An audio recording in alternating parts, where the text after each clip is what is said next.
The Lord be with you. I'm Deacon Keith Fournier, and our first reading is from the book of Jonah. This made Jonah very indignant. He fell into a rage. He prayed to Yahweh and said, "Please, Yahweh, isn't this what I said would happen when I was still in my own country? That was why I first tried to flee in Tarshish, since I knew you were a tender, compassionate God, slow to anger, rich in faithful love, who relents about inflicting disaster. So now, Yahweh, please take my life, for I might as well be dead as go on living." Yahweh replied, "Are you right to be angry?" Jonah then left the city and sat down to the east of the city.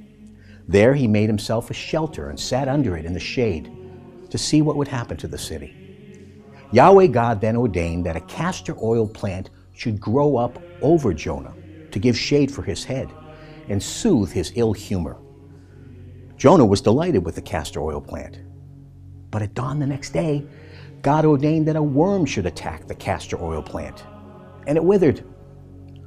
Next, when the sun rose, God ordained that there should be a scorching east wind.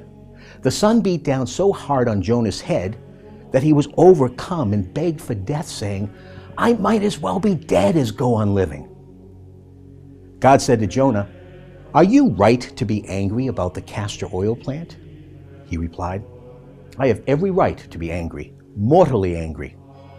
Yahweh replied, "You are concerned for the castor-oil plant, which has not cost you any effort, in which you did not grow, which came up in a night and has perished in a night.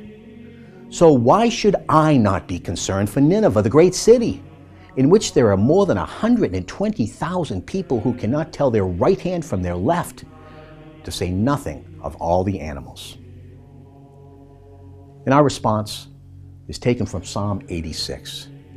"Take pity on me, Lord, for to you I cry all the day.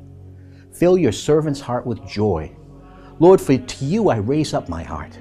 Lord, you are kind and forgiving, rich in faithful love for all who call upon you."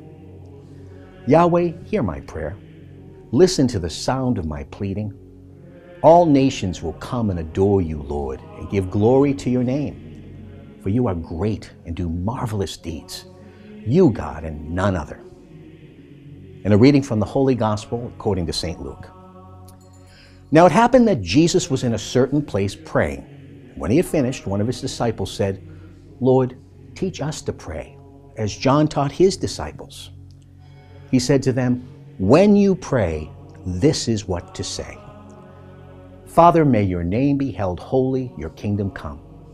Give us each day our daily bread and forgive us our sins, for we ourselves forgive each one who is in debt to us. And do not put us to the test." The Gospel of the Lord.